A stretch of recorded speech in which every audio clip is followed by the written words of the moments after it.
Hello everyone, कैसे हैं आप। आज की शुरुआत एक नई पोइम के साथ। और आज की जो पोइम है वो ए टाइगर इन द जू। क्या नाम है? A tiger in the zoo by Leslie Norris. तो इन जो वर्ड्स को प्रोनाउंस किया जाता है उनको आपको ध्यान से सुनना देखना है। और जब आप इस वीडियो को देख रहे होते हैं उस टाइम पर आपकी फर्स्ट फ्लाइट जो बुक है वो आपके सामने खुली होनी चाहिए, ताकि आप उसमें से पढ़ सके, देख सके और पहचान सके किस वर्ड को किस तरह प्रोनाउंस किया जा रहा है और उसका किसका क्या मीनिंग है। एक रफ कॉपी भी रख ले अपने साथ और एक पेन, तब इसको पढ़ें। अब और तरह पहले सबसे पहले आइडियल रीडिंग लेते हैं इसकी, देखते हैं। अब जब आप अपनी बुक में देखेंगे तो स्टार्टिंग में क्या है? This poem contrast A tiger in the जू विद, या विद भी है, with the tiger in its natural habitat. क्या कह रहा है? अब ये स्टार्टिंग में एक बैकग्राउंड जिसको आप कहते हैं, जिससे आपको समझने में आसानी हो जाती है, वो दिया हुआ है। इस पोइम में कह रहा है कंट्रास्ट है, अंतर पैदा किया गया है, भेद बताया गया है, डिफरेंस बताया गया है एक उस टाइगर का जो जू में रहता है। किसके साथ डिफरेंस है? एक उस टाइगर से जो नेचुरल, बिल्कुल स्वाभाविक प्रकृति वाले जो सराउंडिंग हैबिटेट होता है, निवास रहने का जो स्थान होता है उसको बोलते हैं हैबिटेट। अर्थात एक नेचुरल हैबिटेट मतलब जंगल वनों में जो रहता है टाइगर, और एक टाइगर वो जो जू चिड़ियाघर में रहता है, उनके बीच में क्या कंट्रास्ट होता है, क्या फ़र्क होता है, क्या डिफरेंस होता है, ये सारी चीज़ें इस पोइम के अंदर बताई गई हैं। ये पोइम उसी को कंट्रास्ट करती है। क्लियर? नेचुरल होता है स्वाभाविक प्रकृति वाली, और हैबिटेट होता है निवास, उनका रहने का स्थान, dwelling place. The poem moves from the zoo to the jungle. अब जो ये पोइम है मूव्स फ्रॉम द जू, इसका मतलब जू से चलती है, कहाँ चली जाती है? मूव्स फ्रॉम द जू, जू से चल के कहाँ जाती है? To the jungle. इसका मतलब जू से फिर जंगल में शिफ्ट हो जाएगी, एंड बैक अगेन टू जू, और फिर वापस जू में आ जाएगी। इसका मतलब इस पोइम के अंदर आप सडन फ्लक्चुएशन देखेंगे। कभी जू वाले टाइगर के बारे में कोई बात कर रहा है तो कभी जंगल वाले। वो आपको डिफ्रेंशिएट करना, वो आपको ध्यान रखना है कि इस टाइम पर किस टाइगर के बारे में बात की जा रही है। समझ में आया? तो कह रहे हैं the poem moves from the zoo to the jungle and back again to the zoo, कि पहले जू से जंगल, जंगल से फिर जू वाले टाइगर को डिस्क्राइब करेगी। Read the poem silently. और क्या कहा कि जो ये पोइम है आपकी, इसको साइलेंट तरीके से पढ़ना है। वंस एंड से which stanzas speak about the tiger in the zoo. और जब आप पढ़ेंगे तो आपको ये भी बताना है, स्पीक अबाउट, क्या बताना है? से विच स्टैंजाज, की कौन कौन से स्टैंजा हैं जो उस टाइगर के बारे में बताते हैं जो जू में है, and which one speak about the tiger in the जू। इसका मतलब ध्यान से पढ़ना और आपको देखना है कि स्टैंजा में कौन से टाइगर की बात की गई है, दूसरे स्टैंजा में किस टाइगर की बात की गई है। क्लियर? अब अपनी पोइम स्टार्ट करते हैं। ये समझ में आ गया होगा। बैकग्राउंड अगर समझ में आ जाए तो फिर पोइम अंडरस्टैंड करना बिल्कुल आसान हो जाता है, इसीलिए इसकी बैकग्राउंड दी हुई है। नहीं तो आप अगर सीधा पढ़ेंगे तो आपको कंफ्यूजन रहेगा, क्या कहना चाह रहा है, क्या इसके पीछे मैसेज है। Clear? Good. Let's start the poem. अब पोइम को स्टार्ट करते हैं। तो हर रोज़ की तरह पहले इसकी आइडियल रीडिंग देता हूँ, वो आपको ध्यान से देखना है, पहले स्पीड में, फिर धीरे धीरे, और फिर वन बाय वन वर्ड हम करेंगे। ठीक है? Okay, start. ही, अब इसमें पहले पढ़ देता हूँ। He stalks in his vivid stripes the few steps of his cage on pads of velvet quiet in his quiet rage. पहले फर्स्ट स्टैंजा ही देख लेते हैं। ही स्टॉक्स, अब ये स्टॉक्स, अब एल जिसके अंदर साइलेंट है, तो he stalks in his vivid stripes. He stalks होता है वैसे लुक छिप कर, या जब आप किसी के ऊपर दांत या किसी को टारगेट करते हो ना, उस टाइम पर जब आप धीरे धीरे चल रहे होते हैं that situation is called stark. Clear? जैसे टाइगर है भाई, कोई हिरन या किसी के ऊपर अटैक करना है, किसी को मारना है, तो उस टाइम पर जब आप कहीं लुक छिप के या धीरे धीरे जब आप चल रहे होते हैं उसको बोलते हैं Starks. He stalks in his vivid strips. Strips होता है, आप देखा है ना, कई बार शर्ट भी देखी होंगी, लाइनें होती हैं, जैसे यू का ब्लू स्ट्रिप्स। अभी स्ट्रिप्स का मतलब धारियां, लाइनें, वो कई बार बारीक भी होती हैं, कई बार मोटी भी होती हैं। अब जो टाइगर है उसकी बॉडी पे भी देखा आपने, स्ट्रिप्स होती हैं, धारियां होती हैं, उसको कह रहा है he stalks in his vivid. Vivid होती है चमकीली, शानदार, सुस्पष्ट, और स्ट्रिप्स है धारियां, अर्थात उसकी जो धारियां वो चमकीली और बिल्कुल स्पष्ट दिखाई देने वाली हैं, और उनके अंदर वो बिल्कुल धीरे धीरे आराम से ऐसे चल रहा है जैसे किसी के ऊपर अटैक करना हो, किसी को मारना हो। Clear? The few steps of his cage. और केज होता है पिंजरा, और अब वो अपने पिंजरे के कुछ कदम ही चल पाता है। अब जब जो पिंजरे में है, अब वो दूर कैसे जाएगा? उसकी तो बाउंडेशन है, लिमिटेशन है, उसी एरिया में वो रह सकता है, उससे बाहर नहीं जा सकता है। तो कह रहा है few steps of his cage, अर्थात जो उसका पिंजरा है जिसमें वो बंद है, जो लॉकर है, उसमें वो कुछ कदम ही चल पाता है, लेकिन चलता है ऐसे स्टार्क्स भी, पूरी दांत लगा के किसी जैसे अटैक करेगा इस तरह धीरे धीरे चल रहा है। On pads of velvet quiet in his quiet rage. On pads, pads अब ये सड़क भी होती है पैड, सीट भी होती है, गद्दी भी होती है, तो उसको बोलते हैं pads of velvet quite. Velvet मखमली, क्वाइट बिल्कुल शांति से। तो अब वो कह रहा है on pads of velvet quite. अब ये वेलवेट उसके पैरों के लिए, अब पैरों पे अगर देखा आपने बिल्ली देखी है, टाइगर, तो उसके गद्दा बना होता है मखमल जैसा। तो कह रहा है अपने पैरों के जो मखमली, बिल्कुल शांत जो मखमल वाले जो गद्दे हैं, उनके ऊपर वो अपने पिंजरे में कुछ कदम ही चलता है। In his quiet rage. और अब उसका गुस्सा, रेज होता है गुस्सा, क्रोध, वो भी कैसा हो गया? एंगर, कैसा हो गया? क्वाइट, शांत, अर्थात वो पैर भी बिल्कुल शांत और उसका जो गुस्सा है वो भी शांत है। तो ये कौन सा टाइगर है बताओ? जू वाला। कैसे पता चला? केज, क्योंकि जंगल में थोड़ा ना केज आएगा, केज है। क्वाइट, क्वाइट रेज, वैसे टाइगर क्वाइट थोड़ा ना होएगा। तो ये कौन सा है? इसका मतलब ये जू वाला टाइगर है। क्लियर? आगे बढ़ते हैं। Next stanza. He should be lurking in shadow sliding through long grass near the water hole where plump deer pass. Next एक बार पे पढ़ देता हूँ। He should be lurking in shadows. He should be lurking. Lurk होता है बिल्कुल छिप छिप के, जब आप जैसे लंबी लंबी घास है, जब कोई हिरन या कोई शिकार दिखाई देता है टाइगर को, तो क्या है? वो दांत लगा के बैठ जाता है, अर्थात बिल्कुल मौका लगा के, बिल्कुल आया और एकदम उसके ऊपर अटैक कर दिया, तो उस सिचुएशन को बोलते हैं lurk. He should be lurking in shadow. Shadow होता है परछाई, अर्थात वो परछाई में धीरे धीरे दांत लगा के चल रहा है आगे आगे। स्लाइडिंग थ्रू लॉन्ग ग्रास, और जो लंबी लंबी घास है उसमें कह रहा है वो धीरे धीरे मूव कर रहा है, स्लोली मूव कर रहा है, धीरे धीरे स्लाइड कर रहा है, फिसल रहा है। नियर द वाटर होल, और कहाँ? पानी का कोई होल। होल वैसे तो होता है छिद्र या छेद, लेकिन यहाँ वाटर होल का मतलब भाई छोटा सा कोई एरिया जहाँ पानी है, तालाब है, छोटा सा जोहड़, उसको आप कह सकते हो। Where the plump deer pass. Plump होता है मोटा और डियर होता है हिरन, और जहाँ से क्या मोटा ताज़ा जो हिरन गुजर रहा होता है, उसके पास जो पानी का जो एरिया है, वहाँ पर लंबी लंबी घास के बीच में वो अपनी परछाई में बिल्कुल धात लगा के धीरे धीरे खिसक रहा है, अर्थात आगे बढ़ रहा है अपने शिकार के लिए। क्लियर? अब ये सारी सिचुएशन, लंबी ग्रास है, वाटर होल है, हिरन भी वहाँ घूम रहे हैं, अब टाइगर और हिरन एक जगह है, तो इसका मतलब ये कौन सा टाइगर है? कौन सा है? जंगल।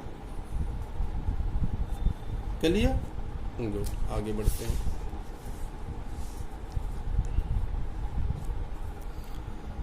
He should be snarling around houses at the jungle says, baring his white fangs, his claws, terrorizing the village. He should be snarling. अब इसके अंदर भी जैसे, अब इसमें बहुत सारे जैसे स्टॉकिंग था, एल साइलेंट था, अब यहाँ भी R silent, snarling. He should be snarling around houses. अब स्नॉल क्या होता है? तेजी से गुर्राना, काफ़ी क्रोध में और काफ़ी गुस्से में, ऐसे इतना गुस्से से चिल्लाना या आवाज़ गर्जन करना कि आपके दांत भी दिखाई दें, उसको बोलते हैं snarl. Clear?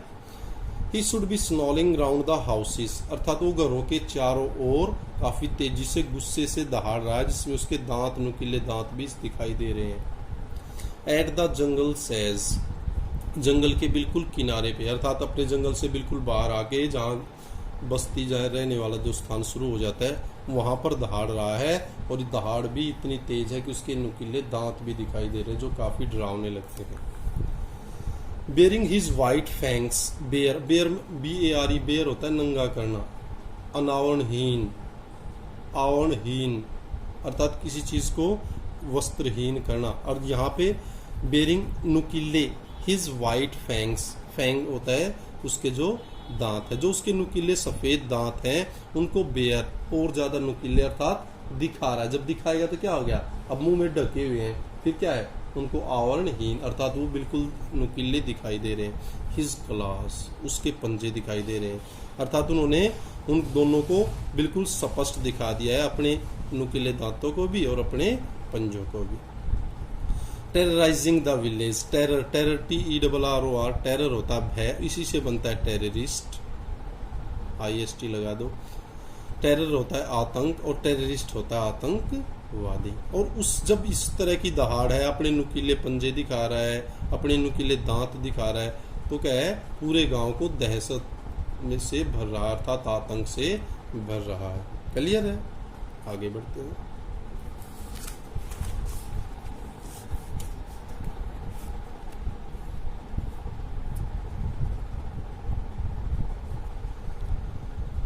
But he is locked in a concrete cell, his strength behind bars, stalking the length of his case, ignoring visitors. But he is locked in a concrete cell. Concrete सुस्पष्ट भी होती है, ईंट गारे बजरी की जो बनी होती है उसको भी कंक्रीट कहते हैं, और कंक्रीट ठोस भी होती है। सेल होता है कोठरी। तो कह रहा है वो बजरी सीमेंट से बनी हुई कंक्रीट ठोस सेल, कोठरी के अंदर लॉक है, बंद है। हिज स्ट्रेंथ बिहाइंड बार्स, उसकी जो ताकत है, जो उसकी पावर है, वो क्या है, बार्स, सलाखों के पीछे, अर्थात कमरे में जब कोठरी में बंद है तो उसकी ताकत भी वही है, तो अब लोग देखने जाते हैं उसको, डरते नहीं है उससे। Stalking the length of his cage, और अपनी जो पिंजरे की जो लेंथ है उसी को धीरे धीरे चल के आराम से कवर कर रहा है। इग्नोरिंग विजिटर्स, और यहाँ उसकी ये सिचुएशन हो चुकी है कि जो विजिटर वहाँ आते हैं, जो घूमने वाले जो दर्शक वहाँ देखने आते हैं, उनको भी इग्नोर कर रहा है, नकार रहा है, अर्थात उनकी तरफ कोई ध्यान नहीं रहा, कौन आ रहा है कौन जा रहा है। इसका मतलब ये कौन सा टाइगर है, ये जू वाला टाइगर। क्लियर है? पता लग जाता है ना?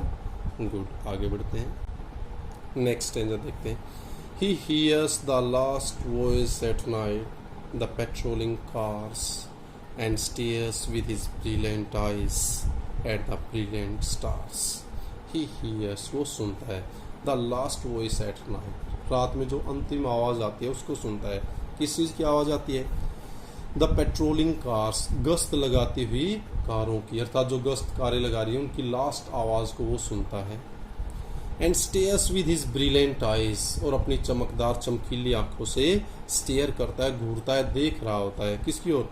एट द ब्रिलियंट स्टार्स, ऊपर चमकने वाले शानदार चमकदार सितारों की तरफ। क्लियर? तो ये आपकी पोइम थी।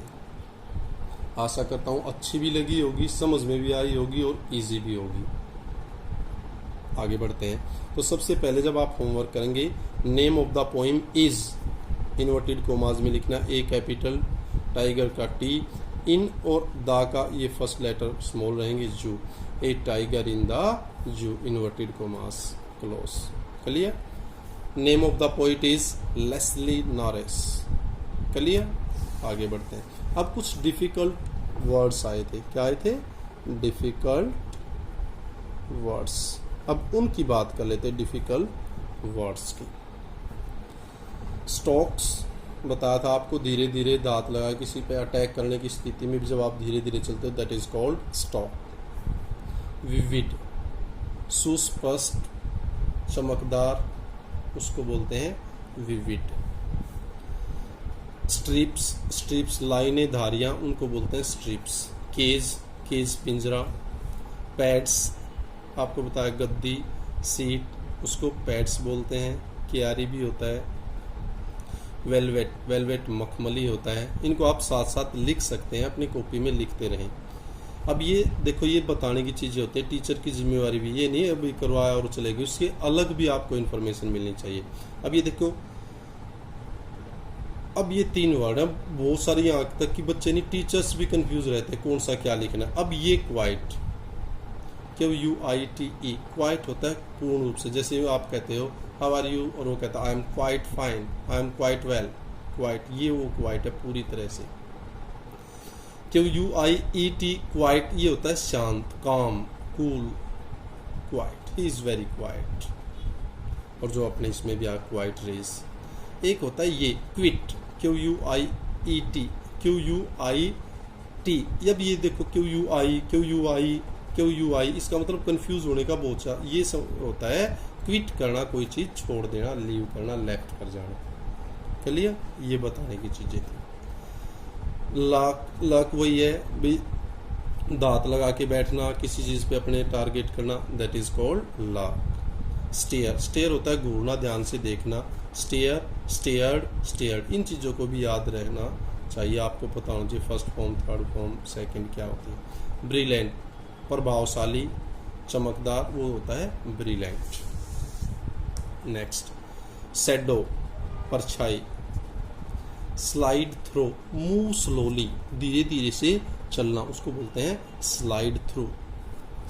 प्लम्प, मोटा, अच्छा, अट्टा कट्टा, उसको दैट इज कॉल्ड प्लम्प। अब डियर और डियर, DEER डियर होता है हिरन, और DEAR डियर होता है प्रिय या प्यारा। अब ये डिफरेंस आपको पता होनी चाहिए। ये छोटे हैं लेकिन गलतियां अक्सर बड़े बड़ों से करवा देते हैं। होल छिद्र या छेद, लेकिन अब इस पोइम में था छोटा सा एरिया जहां पानी इकट्ठा हो जाता है। इग्नोर करना, नकारना। नेक्स्ट, स्नॉल। अब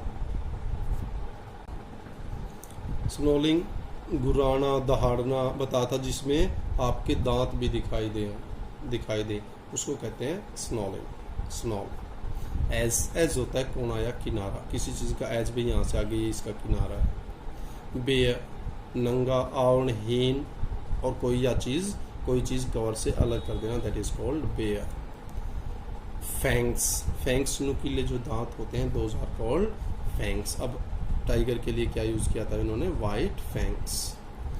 कंक्रीट, ठोस, ईंट, गारे पत्थर का बना हुआ, सीमेंट का बना हुआ, that is called concrete. Cell होती है कोठरी, जगह।